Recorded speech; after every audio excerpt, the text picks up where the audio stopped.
So basically, Eyal and Galia are two of the three co-founders, along with your brother Guy. There's a fourth one, okay. Okay, and I guess you're gonna have to sort of share this one here. We're gonna go back and forth. And so two of the co-founders of Bancor, and serial entrepreneurs really going back to early days of Bitcoin, and also serial entrepreneurs in previous waves of the internet, including the online video wave, Medical Bay, and a few things. So why don't you talk a little bit about sort of your journey as early technology entrepreneurs and sort of the evolution you've seen between this, the early internet and coming into, from there to online video and social media and into this new internet of value. Great, so I'll start with my background and then we'll give yours, which is a bit longer than mine, and then we'll go into some of the parallels between the internet of value and the internet. So my name is Galia. I grew up in Palo Alto, California. Startups and this ecosystem have been in my blood since I was born. In 2005, my brother and I, Guy, who's a co-founder with us now as well, created a company called Mytopia, which was building the first multiplayer, cross-platform games for smartphones. At the time, they were called PDAs. So the Palm Trio 600 got an antenna and made sometimes phone calls. And it was called a smartphone, and for the next 5 years we built a company making entertainment content basically on these devices. It's pretty interesting because in 2005, when you looked at a smartphone, or when you talked to venture capitalists about smartphones and smartphone content, their reaction was very similar to the reaction you get today from investors when you talk about blockchain. They looked at these devices and they said, these are business devices, only business users are going to have these. Why would you put games on these devices? Only a small amount of people are ever going to want this kind of clunky technical thing. And us as early entrepreneurs and also growing up as gamers, the Trio looked a lot like a Game Boy to us, and it seemed very clear that it would become smaller and more efficient and that everyone would have them, and that all the realms of content would be open on these devices. So Mytopia raised venture capital. Eventually it was acquired by a company called 888, a big gaming company in the gaming space. We took some technology that we had built there and created our next company called Particle Code, which was really helping game developers essentially attack this new world of fragmented devices. So when we started, it was just Palm OS. And very quickly it became Palm OS, Windows Mobile, Symbian, BlackBerry, Java phones that were kind of smart, Facebook platform, web games, and Particle Code really came to allow developers to write once and publish code on all the devices that they wanted multiplayer gaming content to be available on. Particle Code was acquired in 2012 by Accelerator, also a big cross-platform software development company.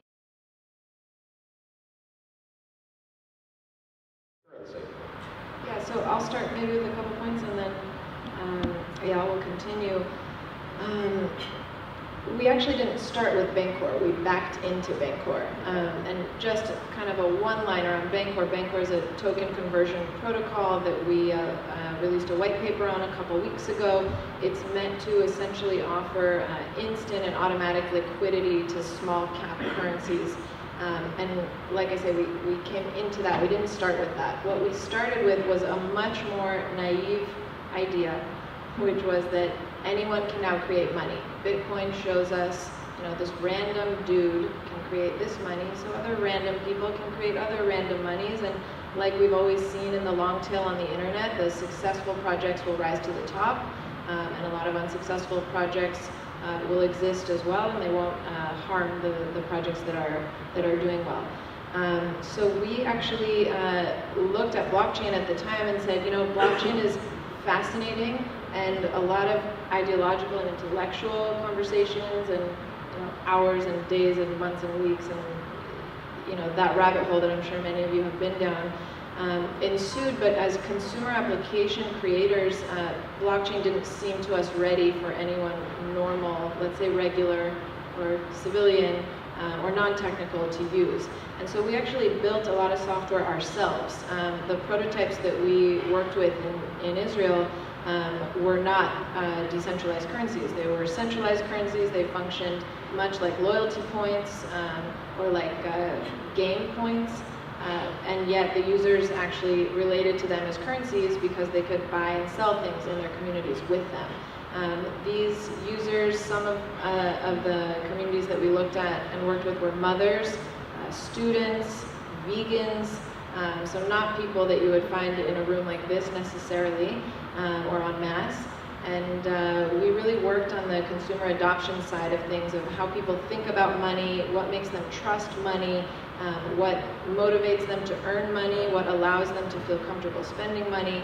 And so we really looked more on the consumer side than on the technical side, and blockchain, frankly, wasn't ready from our perspective for consumers. The benefits that it offered were not interesting to them. They already trusted companies with their points, airlines and credit cards and banks. And some of the challenges that blockchain was experiencing were very problematic for them, like key management and volatility and security problems. So we actually built a lot of software, not in blockchain, to allow user-generated currency to be a thing.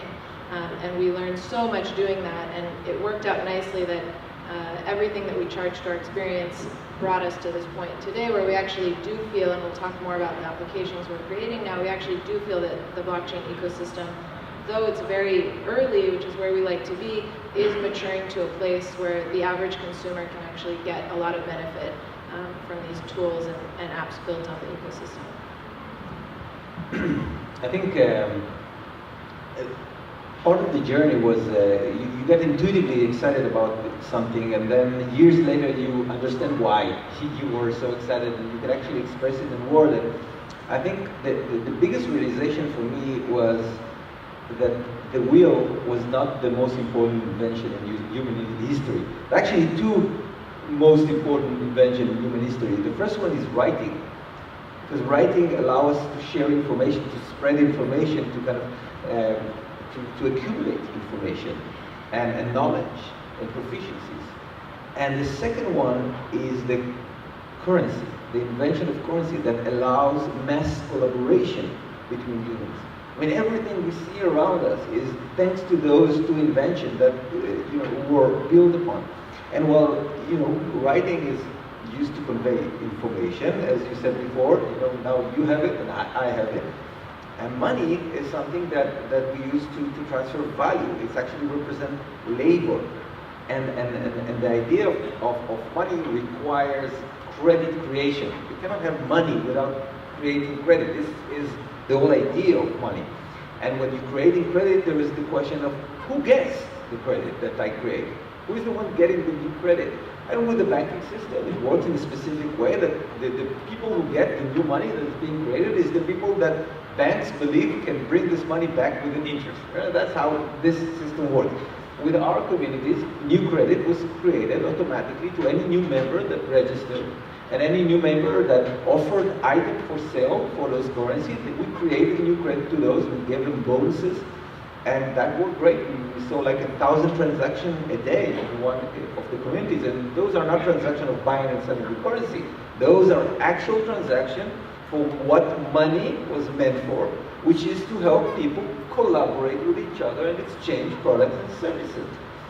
And the realization that the internet so far was a platform just for information, and thanks to this technological breakthrough that is essentially very simple. It allows us to take a tool that we used to have, a database, but it was run only privately, and to implement the database through protocol.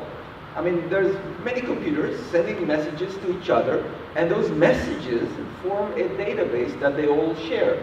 And the ability that there is a database in the middle allow people to do amazing things and allow creating those networks of value. But the problem is that I think still today is that those network of values are still isolated. So Bitcoin is a network of value, and Ethereum is a network of value, and Dash is a network of value. They're all isolated because I cannot move value between those networks unless I'm going through some service that if there are people that actually want to exchange those tokens, this is how they're connected.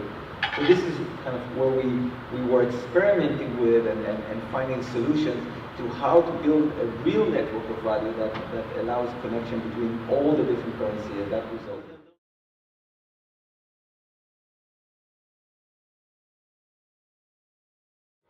Yeah, well, it's interesting you mentioned Naval, who is a friend. We've always said that money is a mobile application. That is what money is. So it makes perfect sense to draw that parallel with the app ecosystem. I think for us, what's also been important is that from day one, we've always looked at this specific side of money that Eyal is talking about, which is a tool for human collaboration. It's interesting in this room to hear, the fascinating developments that are happening in what we call financialization, what is called financialization. Very interesting, a lot of value creation there, but we're actually looking at the much more human side of money, which is I give you something to unlock something that you give me, and then of course that works in greater scale with more people involved in more complex collaboration.